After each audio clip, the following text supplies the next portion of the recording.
유아실에 있는 아이들도 같이 PPT 보면서 말씀을 같이 들으면 좋을 것 같아요. 마가복음 12장 28절부터 31절까지 말씀 본문이 되지 않아서 같이 우리 한 목소리로 읽도록 하겠습니다. 읽겠습니다. 시작. 서기관 중 한 사람이 그들에게 변론하는 것을 듣고 잘 대답하신 줄을 알고 나와본데 모든 계명 중에 첫째가 무엇입니까? 예수께서 대답하시되 첫째는 이것이 이스라엘 아들아 주 곧 우리 하나님은 유일한 주시라.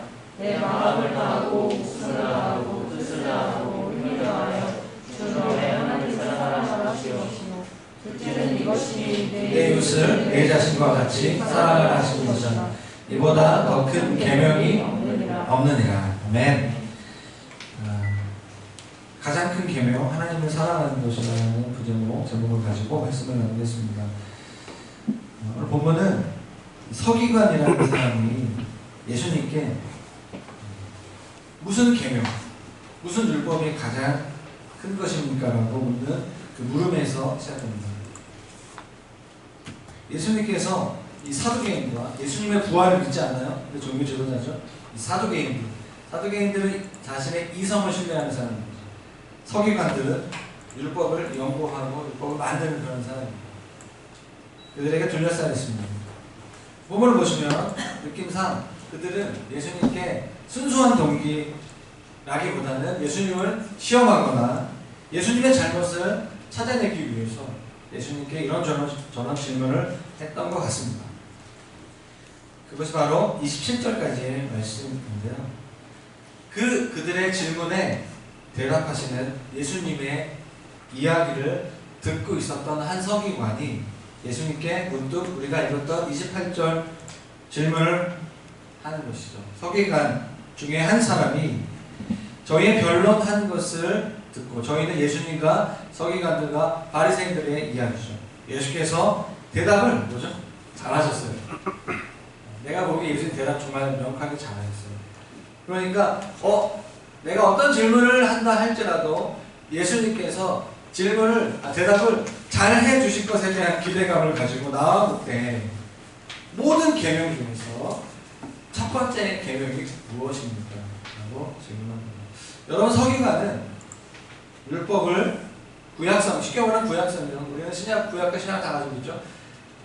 신약시대, 예수님 시대의 서기관은 구약성경을 복사, 필사하거나 연구하거나 가르치는 일을 하는 사람입니다. 서기관은 어느 날 갑자기 되는 사람이 아니라 어렸을 때부터 집중적으로 우리 여운이, 고운이 한 소명이 정도 되는 나이 전후로 때부터 철저하게 준비되어지고 훈련되어집니다. 여러분, 유대인들의 성인식은 13살이에요. 그래서 그때쯤에 이 아이가 직업적으로 서기관의 역할을 감당할 것인가 아닌가 판단해서 그렇게 수련을 받습니다. 어마어마한 말씀의 훈련을 받습니다. 한 30년 가량. 그래서 40살이 되면 이제 정식으로 안수를 받고 서기관으로 활동을 시작하는 것이죠. 그가 하는 일은 율법을 다루는 일입니다. 율법을 해석하고 가르칠 뿐만 아니라 중요한 건 뭐죠? 율법의 원리를 가지고 새로운 규칙을 만드는 거예요. 과거의 구약성경의 말씀을 가지고 오늘 살아가고 있는 삶의 그런 규범과 규칙을 만드는 그 일을 하는 것이죠. 그러니까 성경시대의 이스라엘은 종교와 정치가 일치된 나라잖아요. 그러니까 이 말씀이 법으로 이어지는 거예요. 서기가 굉장히 중요한 직업이자 직분과 이런 것 같습니다. 그래서 재판을 하는 일을 하는 것이고 민형사 재판에 참여하는 등 최고의 지위였습니다. 그래서 그 구약성경의 하나님의 말씀, 토라, 율법 말고 우리가 알는 전승이라는 말이죠. 전승. 그 당시에 이어졌던 수많은 좋은 어떤 규칙과 원리와 그 이야기들을 만드는 사람이 서기관이었습니다. 만약에 서기관이 공동체 안에서 이거를 지키지 않으면 죄입니다 라고 말하면 법이 됩니다. 법을 누가 만드냐가 굉장히 영향력이 있어요. 엄청난 영향력을 가지고 있었습니다. 그들은 율법 교사라고 불러졌고 바리새파에 속해야만 했고 상해드린 공인 70명의 무덤 안에 들어가는 핵심 인물이었습니다. 중요한 건 뭐죠? 그들이 예수님의 책망받는 사람입니다. 예수님이 그런 사람들을 책망하시죠. 유대 백성들을 잘못된 길로 인도했고 외식이 뭐죠? 이중적이라는 거예요. 말과 삶이 다른 거죠. 그리고 위선, 그런 대표적인 그룹이었습니다. 그래서 그들도 연합해서 예수님을 대적하는 거예요. 그들도 함께 네트워크를 만들어서 예수님을 무너뜨리기 위해서 공격하는 것이 복음서에 굉장히 나오는 하나의 축입니다. 하나의 프레임이죠. 예수님께서 이 땅에 오셔서 가장 힘들어하신 분들이 난민이 아니에요. 가장 힘들어하는 분들이 임대 아파트에 사는 분들이 아니에요. 강남에 그런 말 있잖아요. 저 처음 듣고 정말 너무 짜증났는데 휴먼시한 거지. 강남의 아파트 단지에 그 아파트에 사는 사람 그렇게 부른데 아파트값 내리게 하는 주범인 임대 아파트. 여러분 그렇게 사회가 그렇게 돌아가고 있습니다. 예수님은 가난한 사람들, 예수님은 집 없는 사람들, 소외된 사람들을 못 견뎌하지 않으셨고요. 예수님은 종교 지도자들을 힘들어하셨어요. 저는 이 부분에 굉장히 괴로워요. 종교인이잖아요. 목사잖아요. 목사 자녀들 많죠? 잘 들으세요. 우리가 똑바로 못 살면 하나님 엄청나게 심판하십니다. 하나님 굉장히 정죄하세요. 근데 이상하게 오늘 본문을 볼까요? 본문에 그 직업을 가지고 있었던 서기관이 다른 서기관과는 좀 달라 보였던 것 같습니다. 이 서기관은요, 진정한, 요즘에 찐이란 말 많이 나요. 찐 사람은 진짜 율법이 뭐냐. 예수님께 물었던 거예요. 여러분, 이 대답, 이 서기관과 예수님과의 이 대답, 이 가운데 이 답을 잘 보셔야 돼요. 에센스라고 하죠. 본질이라는 거예요. 여러분, 이 코로나19 시대에 그리스도인이 가져야 될 굉장히 중요한 정체성이 뭐죠? 본질에 집중하는 거예요. 주일 예배를 오프라인으로 드리냐 온라인으로 드리냐, 사실은 이미 그건 중요한 문제가 아니에요. 할렐루야. 이미 6개월 됐고 이게 어떻게 될지 몰라요. 본질은 무엇이죠? 그 예배 가운데 예수님이 임재하시느냐. 제가 지난 몇 개월 동안 줌을 통해서 성경학교 10주 동안 했고 전 세계 5개국에 있는 분들과 도시성경학교 안에 느끼는 게 뭐냐면 줌 안에 예수님이 계시다는 거예요. 어저께 어떤 한 자매가 말레이시아에서 나눔하는데 지난 3개월 동안 밖을 못 나간 거예요. 아이를 키우면서 교회도 못 나가고 너무 힘들다는 거예요. 직장을 여기서 파견직으로 왔는데 여기 내가 계속 있어야 되는 것인가, 한국으로 들어가야 되는 것인가, 이 얘기를 하면서 눈물이 나는 거예요. 자기가 3개월 만에 그냥 이런 얘기를 하면서 처음으로 울었어요. 그래서 같이 있던 몇 명이 그 자매를 위해서 우리가 손을 대고 기도할 수 없지만 줌에서 같이 대화식으로 기도하잖아요. 저는 그 기도하는데 제 영혼이 회복되는 걸 경험했어요. 하나님 함께 하시는 거예요. 하나님 모든 것을 주관하시는 거예요.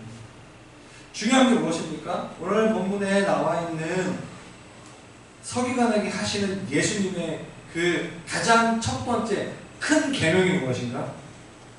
하나님 사랑합니다. 자, 읽어볼까요? 29절부터 31절까지 예수께서 대답하시되 첫째는 이것이니 이스라엘아 들어라. 주 곧 우리 하나님은 유일한 주시라. 마음을 다 뜻을 다 하시는 것이죠.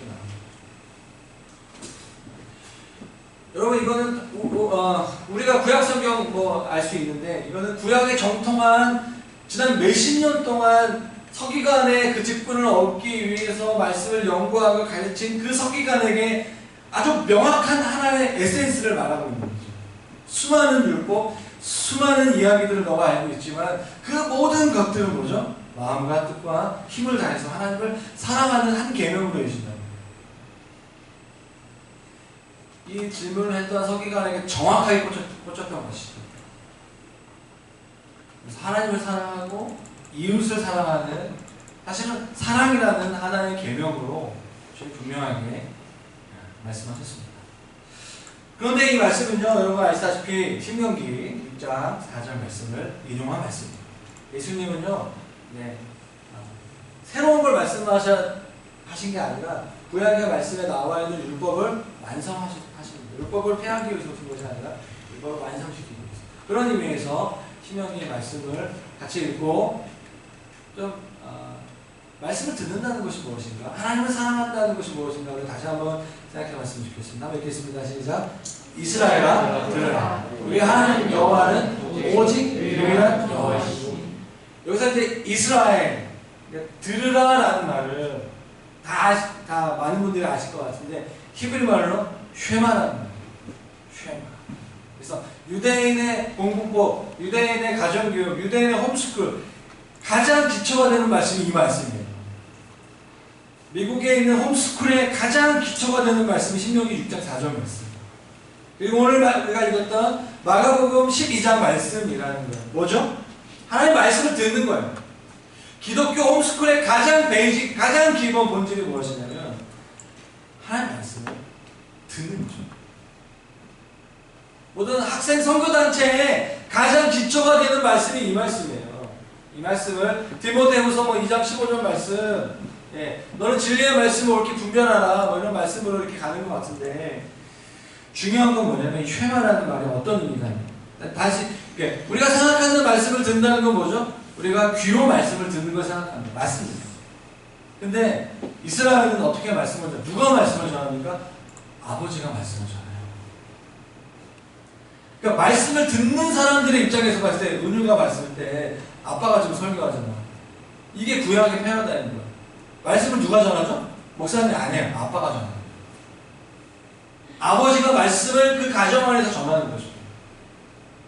그러니까 그 아들과 그 딸이 그 말씀을 듣는 자녀들의 입장에서 그 말씀을 전하는 아버지의 일상에서의 삶과 그의 인격과, 제가 그 말씀, 제가 소명이가 이렇게 보면 제가 너무 부끄러워요. 제가 오전에 좀 뭐라고 한마디 하고 왔거든요. 그렇지만 제가 당당하게 말씀을 전해요. 평상시에 저의 인격, 평상시에 저의 삶으로 삶의 기준으로 제가 말씀을 전해요.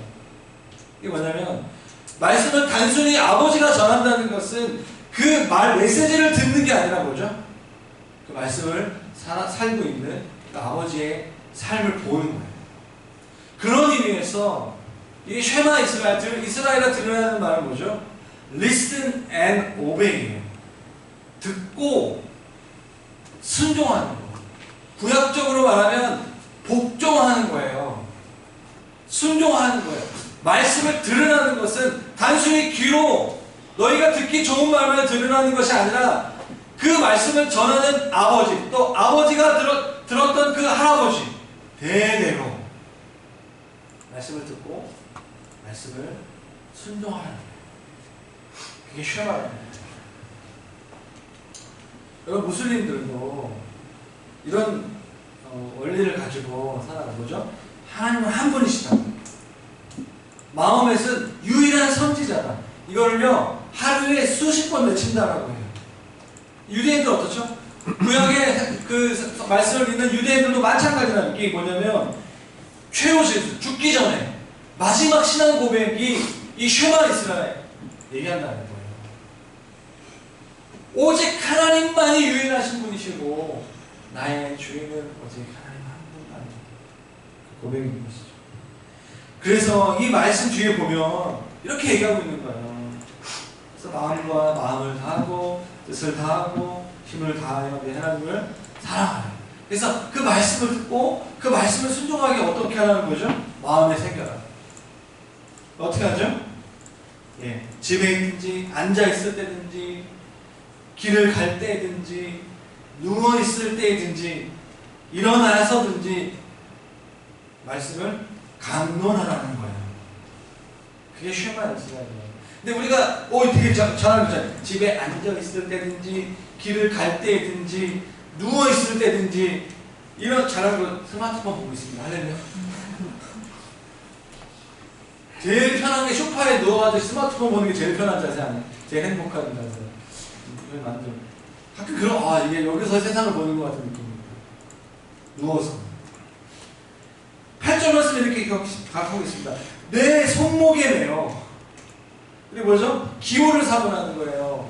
그리고 미간, 이 눈과 눈 사이에 표를 삼고 문설주와 바깥문에. 오늘날로 말하면 옛날에 저희 어머니가 그 말씀을 담은 그 말씀 구절을 현관문 앞에 딱. 지금도 저희 집에 가면 딱 그 어머니가 했던 그 딱 그죠. 근데 제가 제 사무실에 가면 저희 어머니가 서해 했던 거 이렇게 가지고 글자 말씀 딱 주시고. 좋아요. 근데 오늘날로 말하면 어떨까요? 카톡 푸샵 말씀 뭐라는 거예요? SNS 맛집 광고 올리지 말고 좀 말씀 좀 올려라. 더 자신이 라는 거예요. 일단 밥 먹기 전에 촬영 딱 그 각도가 중요하다면서요. 그 각도 포기하고 하나님 말씀을 좀 올려라. 컴퓨터 바탕화면에 말씀을 올려라. 화장실 가는 옆에 말씀을 적어놓고. 무슨 말이죠? 언제 어디서든 간에 말씀에 노출을 되고 말씀 앞에 반응할 수 있도록 노력하라는 거 아니겠습니까? 이 예수님께서 이 구약의 신명기 말씀을 이용하시면 다시 마가복음 19장 29절 말씀을 이렇게 얘기하시죠. 첫째는 이것이니. 되게 중요해요. 첫째는 이것이니. 영어로 보니까 the most important one. 가장 첫 번째로 중요한 최상급을 얘기하고 있는 거예요. one of them, 그들 중에 어떤 것이 아니라 가장 중요한 것. 그게 뭐죠? 하나님의 유일한 분이라는 거예요. 하나님의 유일한 분이시다. 그게 바로 하나님을 사랑하는 고백.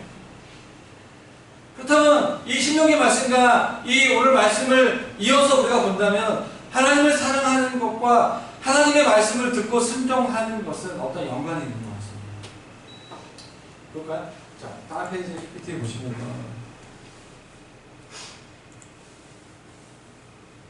이 쉐마는요, 히브리어로 쉐마, listen and obey, 듣고 순종하는 것을 얘기합니다. 하나님은 한 분이시고 그 하나님을 사랑하는 말씀을 뭐죠? 아까 얘기했던 모든 방법을 동원해서 내가 할 수 있는 모든 방법을 다 동원해서 반복적으로 기억하라는 게 뭐죠? 쉐마 라이프 스타일이라는 거예요. 그게 대안학교, 그게 교육의 핵심이라는 거죠. 그것이 아버지가 해야 될 거예요. 영적 권위자가 해야 될 가장 중요한 일이라는 거죠. 앉고 일어서고 들어오고 나가고 손목과 미간과 문선주 안팎 등등등 창의적인 방법을 가지고 현대적 적용을 내가 어떻게 할 것인가. 여러분 오늘 이후로 이번 한 주간 다 적용해 볼 수 있겠어요. 이 말씀. 다음 페이지 보시면.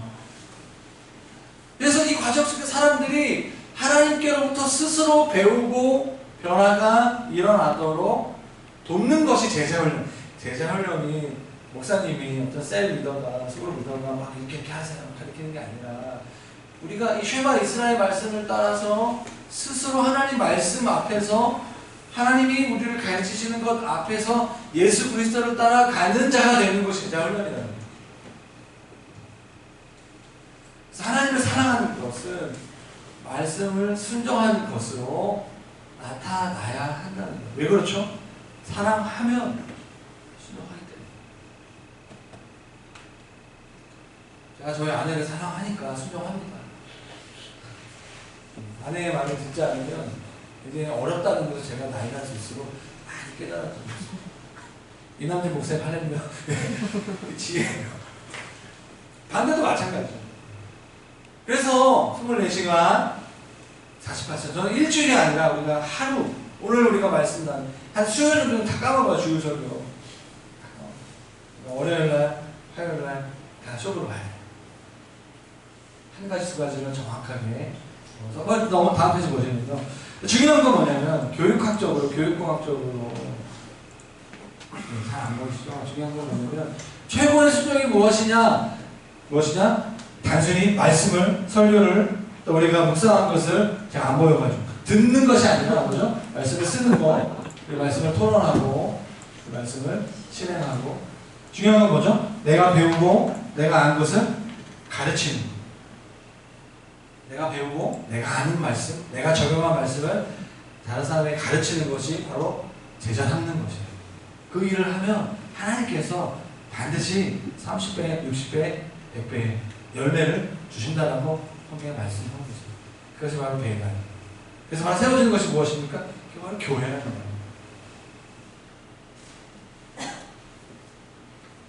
그래서 오늘 저는 세 가지로 좀 정리하고 말씀을 맺기 원하는데요. 하나님 사랑한다는 것을 어떻게 사랑할 수 있을 것인가? 자, 주보에 나와 있는 저희 강의한, 설교한 보시면 나와 있죠. 3-1입니다.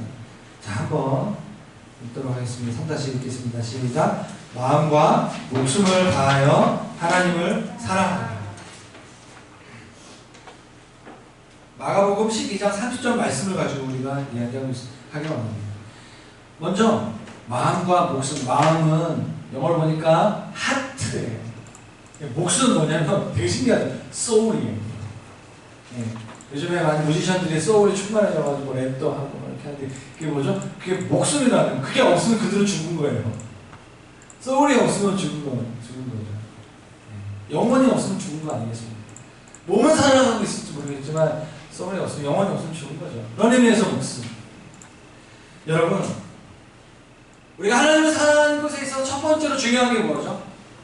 감정적으로 하나님을 사랑하는 거예요. 우리 하트와 우리 소울이 살아나요. 열정이 회복돼야 돼요. 하나님을 사랑하는 면에 대해서. 그러니까 여러분 어떠십니까? 주님을 그렇게 사랑하고 계십니까? 마음과 목숨을 다해서 그런 열렬한 사랑의 관계를 주님과 누리고 계십니까? 아니면 좀 요즘에 2020년 내 인생에 하나님과 관계가 최악이십니까? 하나님의 사랑을 가장 절절하게 느낄 수 있는 것이 무엇인 줄 아십니까? 바로 예배예요. 왜 공예배가 중요하죠? 함께 할 때 하나님의 사랑, 특별히 감정적인 영역에 있어서 하나님의 사랑의 임재를 경험할 수 있습니다. 저는 굉장히 힘들다가도 예배하면 잘 드린다는 거죠. 하나님의 임재를 경험하면 괜찮아요. 그러니까 지금 코로나19 가운데 가장 그리스도인에게 어려운 것 중에 하나가 뭐냐면 정서예요.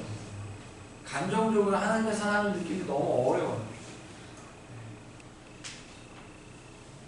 왜냐면 예배가 드리기 어렵잖아요. 예배를 마음껏 하면 제가 아까 찬양가 부르다가 막 숨이 막혀가지고 힘들어요. 제가 마스크를 쓰고 설교했는데 설교를 못하겠더라고요. 죄송합니다. 이렇게라도 설교를 해야 되겠다. 끝나고 박수 했어요. 너무 힘들어요, 사실.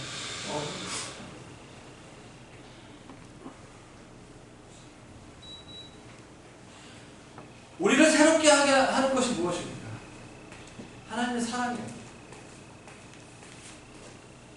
하나님 아버지의 사랑은 우리에게 너무나 필요한 것이죠. 우리가 왜 힘들죠?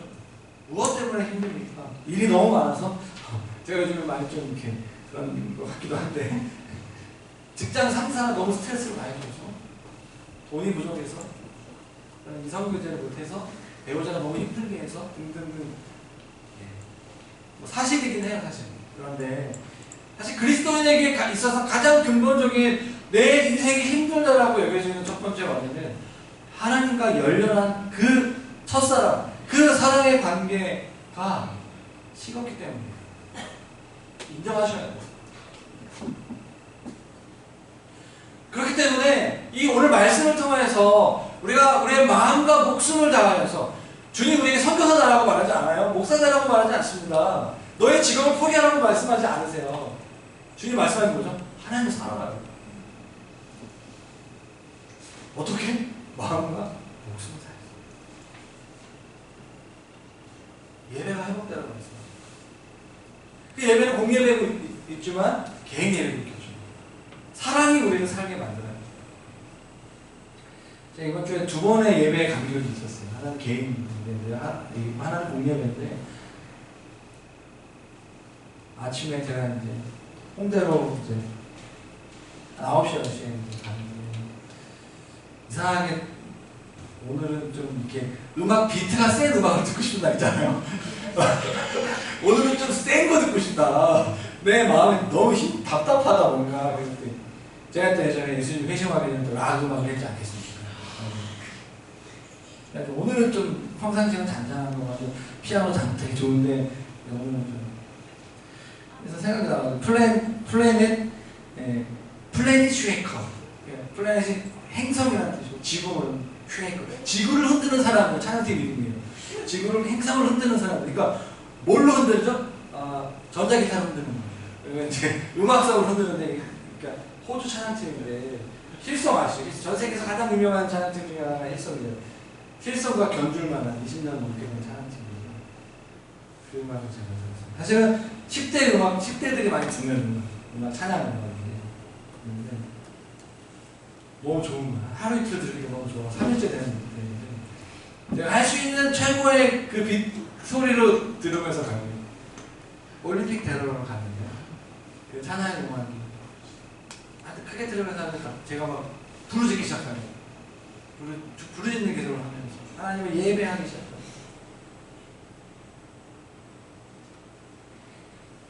근데 이분들이 만든 찬양은 좀 예수 아름다우시 뷰티풀 세이비어 예수 아름다우시 그런 찬양이 되게 유명하잖아요.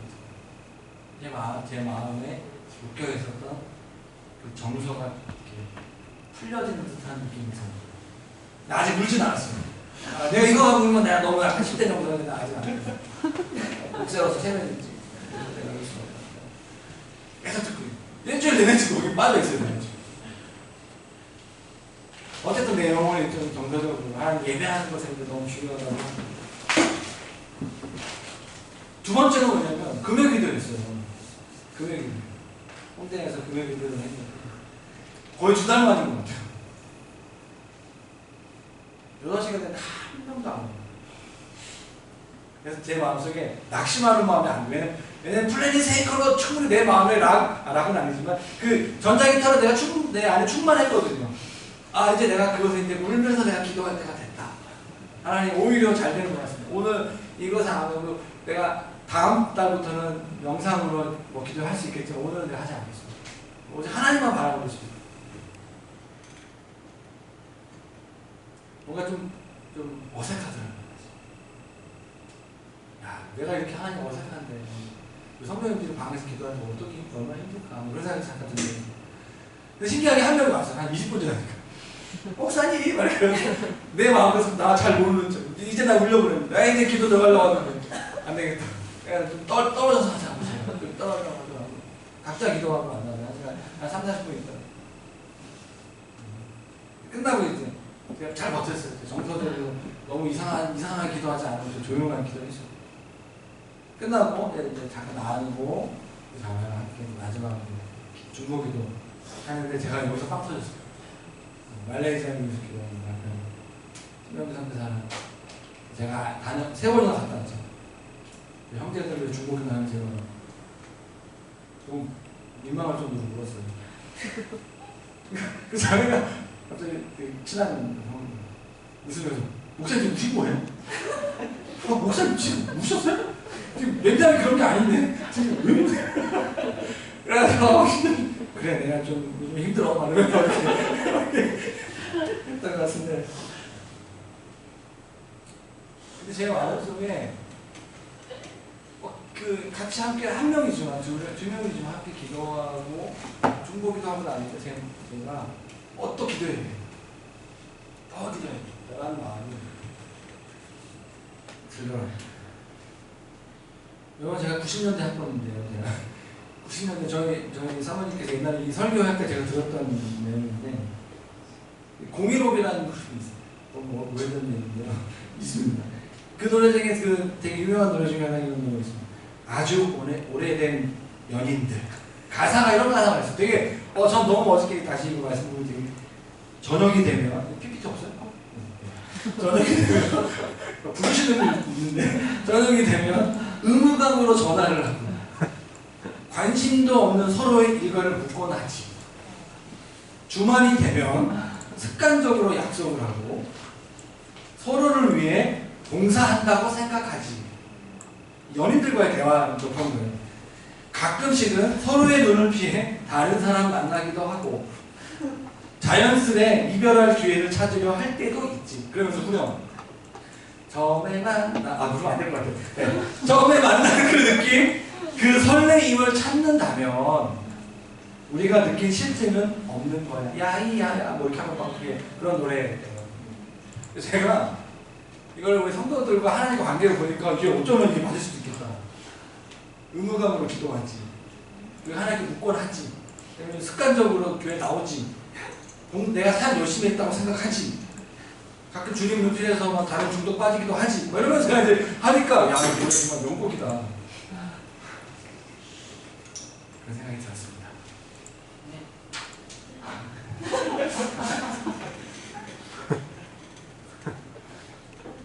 여러분, 우리의 마음과 우리의 목숨을 다해서 주님을 사랑하시기를 축원합니다. 주님을 사랑하십시오. 두 번째, 우리가 하나님을 우리가 뜻을 다해서 사랑하는 거죠. 뜻을 다해서. 그러니까 영어로 보니까 마인드예요.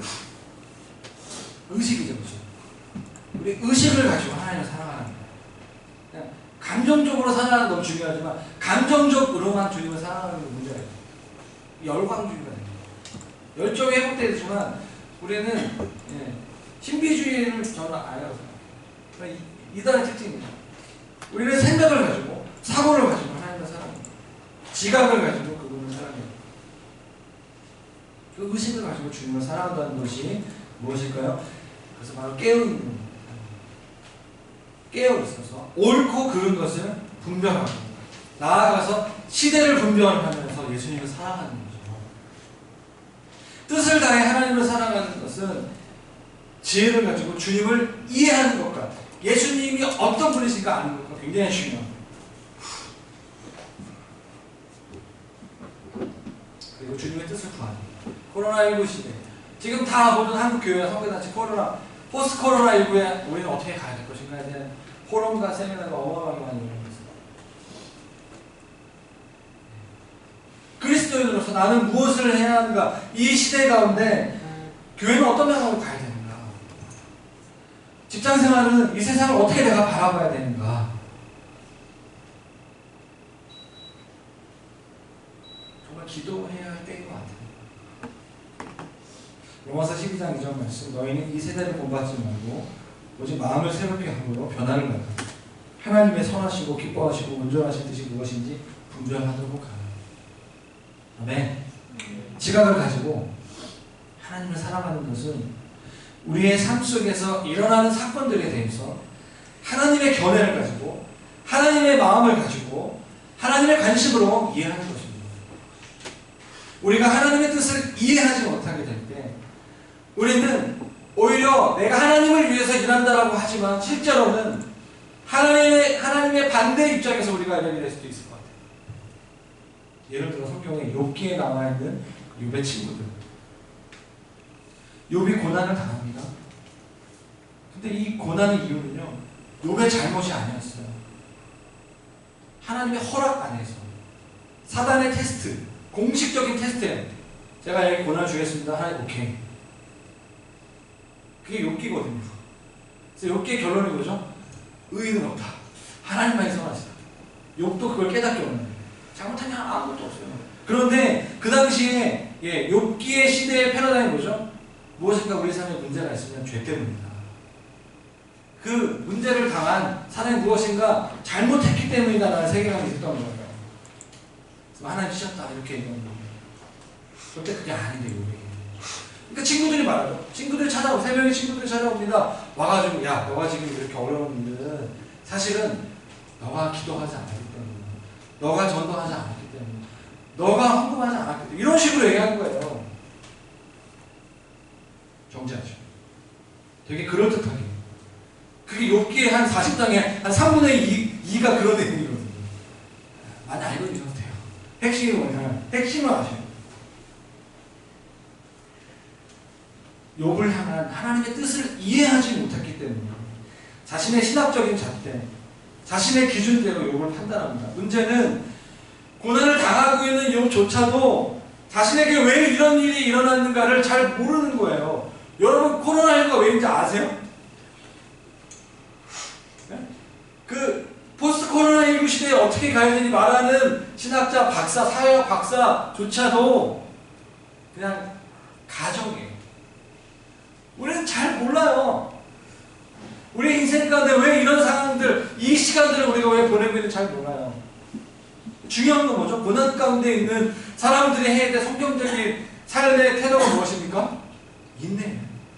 우리가 할 수 있는 건 그 잘 지키고. 여러분 이 상황 속에서 중요한 인생의 결정하지 마세요. 저 자신에게 하는 말입니다. 지금은 되게 혼돈스러운 세계이기 때문에 인내하시고요. 더 인내할 수 있는 길로 갈 수 있는 마음의 그릇이 확장됐다면 가셔도 돼요. 아마 인생이 중요한 걸 결정하는 가운데 그 길을 갈 때 더 어려워질 거거든요. 지금 이 시대는. 어떻게 돼? 우리가 더 강건하게 준비되면 돼요. 더 많이 인내해야겠다. 내가 더 많이 연단받겠다. 그런 마음으로 가시면 하나님이 그 길을 열어주실 거예요. 우리가 아무리 열심히 살고 아무리 열심히 기도하고 살아도 우리에게 일어나는 모든 부정적인 사건들과 고난들에 대해서 우리 모두가 다 알 수 없습니다. 그래서 하나님께서 욥의 친구들을 책망하십니다. 42장 10절 말씀. 내가 너와 내 두 친구에게 노하나니 이는 너희가 나를 가르쳐 말한 것이 내 종 욥의 말같이 옳지 못합니다. 여러분 나를 향한 하나님의 뜻을 이해하는 것, 다른 사람들을 위한 하나님의 뜻을 이해하는 것, 공동체와 직장생활과 우리의 인생과 도시를 향하신 하나님의 뜻을 이해하는 것 너무나 중요하죠. 그래서 우리가 겸손하게 기도해야 합니다. 인문학 서적 봐야 되고요. 드라마 봐야 되고요. 문화와 예술 다 좋습니다.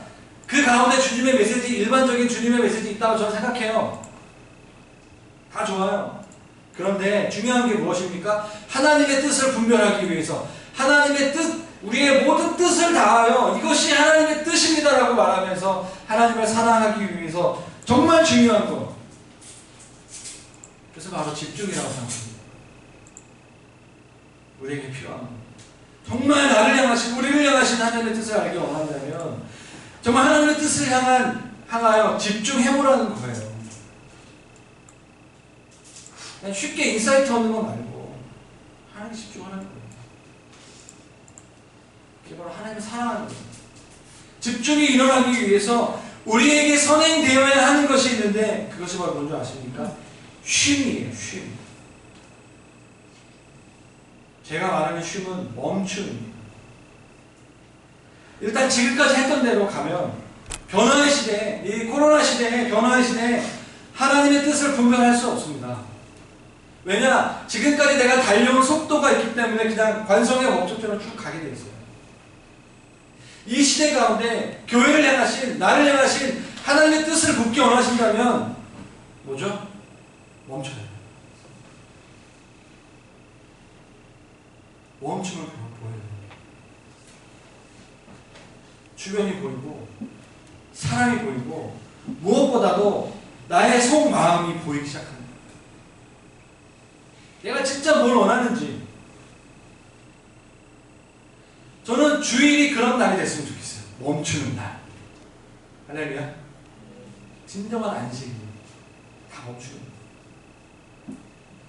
진정한 주일 성수. 주일 성수는 먼저 주일을 거룩하게 지키는 거 아니겠습니까? 그 하루에 완전히 핸드폰 다 꺼버리는 거예요.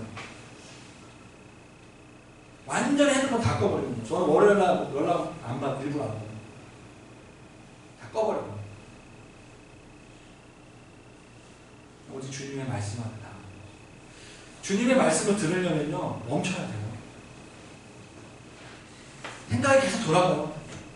다음 주에 해야 될 일이 계속 돌아가요. 그러면 말씀이 들어오지 않습니다.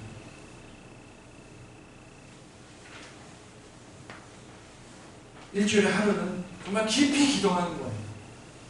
그리고 필요하면 이 주일날 자연 가운데 나가. 저는 김포에 있는 사업에서 이렇게 감사한 것 중에 하나가 뭐냐면 강화도가 너무 가까워요. 강화도 청정지역. 한번 갔다 오면 되게 자연과 함께 회복된다는 게 뭔가. 영적인 가족들과 시간을 보내는 거예요. 중요한 게 무엇입니까? 멈추는 거예요.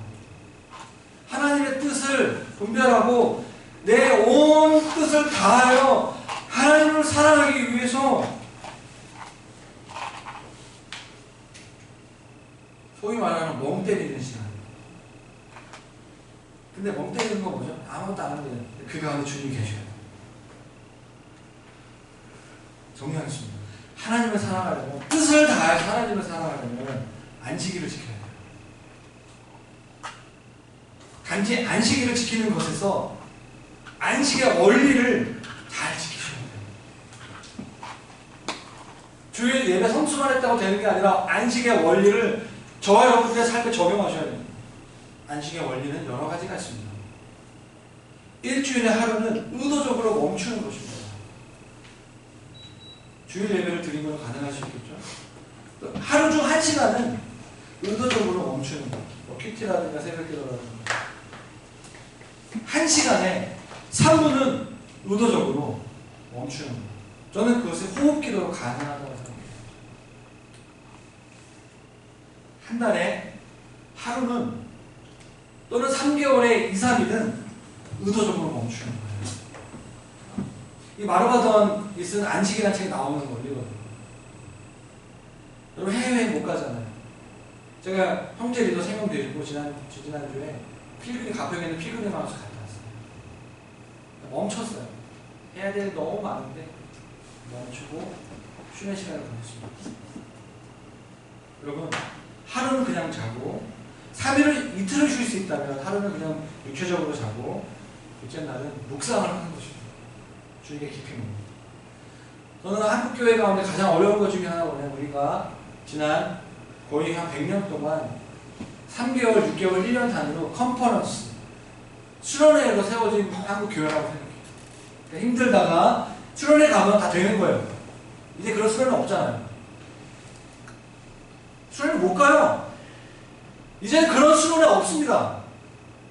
코로나가 전 세계에 종식됐다라고 선언하지 않는 이상 그런 수련회는 없어요. 그럼 어떻게 해야 되겠습니까? 제가 지금 계획 한 달 동안 계속 기도하고 있어요. 어떻게 해야 되는 거죠?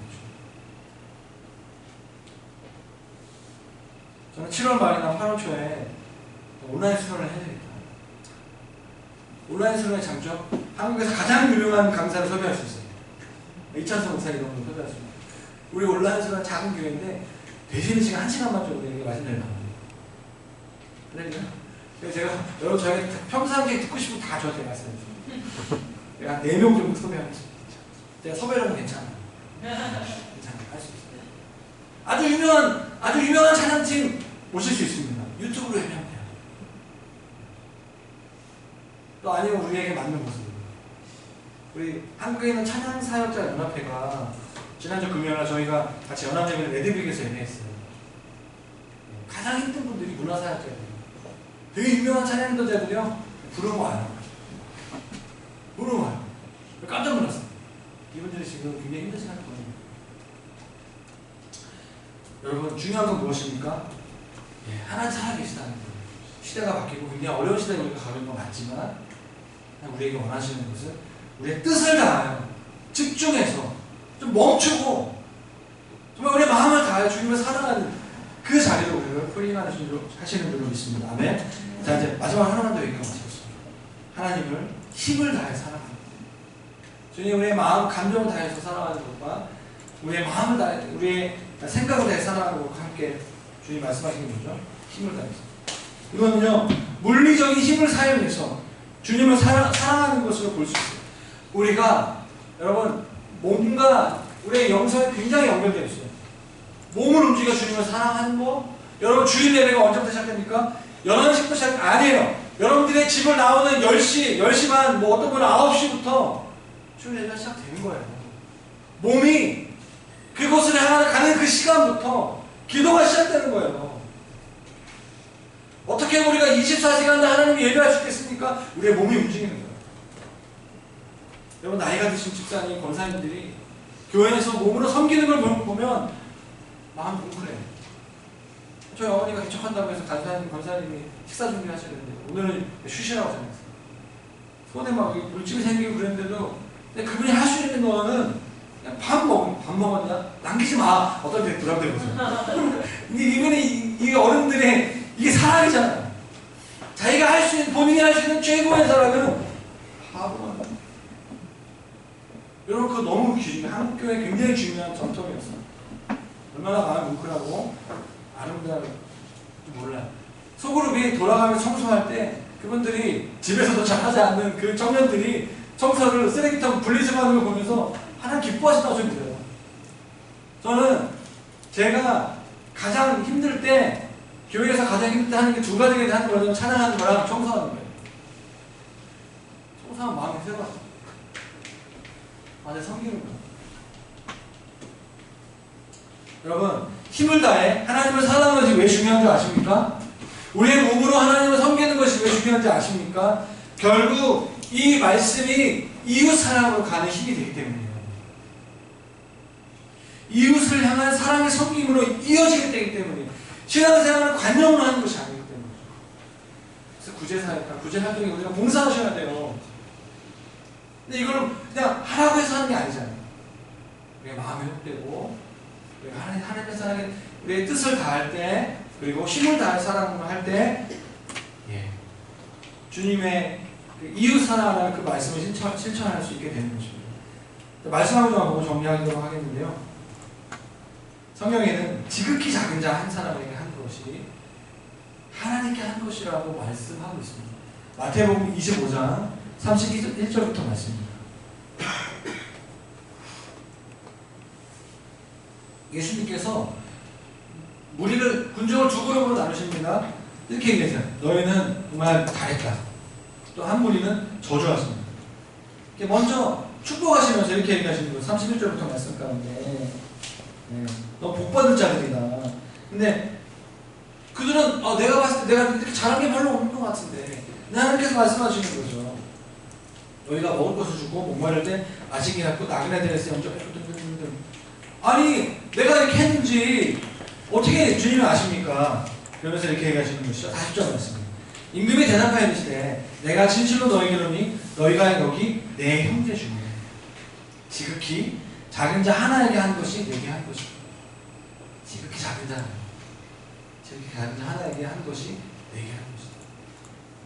그래서 반대로 말씀합니다. 지극히 작은 자 하나에게 하지 않은 것이 내게 하지 않은 것이다 하면서 심판과 벌에 대해서 주님 말씀하십니다. 우리가 어떻게 주님을 사랑하냐? 우리가 주님을 사랑하는 것을 주님이 어떻게 알 수 있습니까? 지극히 작은 자를 사랑할 때 주님이 우리가 주님을 사랑하는 것을 아신다는 것이죠. 저와 여러분에게 있는 이웃은 누구입니까? 저는 올해 들어서 제일 마음에 가는 그룹 중에 하나가 누구냐면 이주민들이에요. 제 마음속에 청년들이 참 마음속에 많이 있었는데 최근에 제 마음속에 드는 분들이 이주민들이에요. 이들은 지금 코로나 좀 확진되면 국적이 지금 신분이 보장되지 않은 불법 있는 분들, 또 고국으로 돌아가기 원하는 비행 티켓이 없고 너무 비싸고 알바도 할 수 없는 그런 분들, 지금 하루하루 너무 막막한 분들입니다. 여러분, 그런 분들을 섬기는 분들이 신명기 선교사님이에요. 말레이시아에서 난민이 다른 거겠습니다. 이주민들 아니죠. 우리나라 한 700만 명이 되는 사람이 해외에 지금 살고 있고, 또 지금 미션 파트너스라는 단체에서는 가장 힘든 사람이 누구입니까? 바로 현장에 남아있는 선교사들 아니겠습니까? 그 자리를 지키면서 살아가고, 우리 이집트에 있는 선교사님들 지금 코로나에 걸리면 우리 아이들이 가족할 거 없이 외딴 섬 같은 곳으로 이렇게 끌려가는 거예요. 그럼에도 불구하고 삶을 살아가면서 여러 가지 모양으로 사역하고 계시는 선교사입니다. 우리가 힘을 다해서 사랑할 때 하나님은 나를 사랑하는 것이 주의 말씀. 말씀을 정리하겠습니다. 사랑하는 여러분, 하나님을 사랑하는 것이 말씀에 순종하는 것으로 나타나야 해요. 사랑과 순종은 동전의 양면과 같습니다. 사랑하면 순종하게 됩니다. 무엇을 얻기 위해 순종하는 것이 아니라 사랑하기 때문에 순종하는 것입니다. 그런데 사랑하고 순종할 때 배가가 일어납니다. 사랑하고 순종할 때 교회가 세워집니다. 우리가 배운 것을 하나님을 사랑하는 마음으로 순종하게 되면 교회가 세워집니다. 교회로 살면 교회가 됩니다. 교회로 사는 것이 바로 하나님을 사랑하는 것이고, 하나님을 사랑하는 것은 하나님의 말씀에 순종하는 것입니다. 하나님의 말씀에 순종하는 것이 교회로 사는 것이고, 교회로 살면 교회가 세워지는 것입니다. 저는 여러분에게 리더를 하라고 강요하지 않겠습니다. 저는 여러분에게 강요하고 싶은 하나는 저와 여러분들이 교회로 살기를 바랍니다. 다시 말하면 하나님을 사랑하는 첫 번째 계명이 첫 번째 자리에 올려지기를 원합니다. 그럴 때 교회는 자연스럽게 세워지기 때문입니다. 오늘 이 말씀을 가지고 함께 기도합시다. 오늘 기도할 때 하나님 말씀이 우리 삶 가운데 적용될 수 있도록 하나님 도와주시고, 제가 그렇게 삶을 살아가기 원합니다. 함께 통성으로 짧게 기도하고 제가 기도하고 마치도록 하겠습니다. 기도하겠습니다.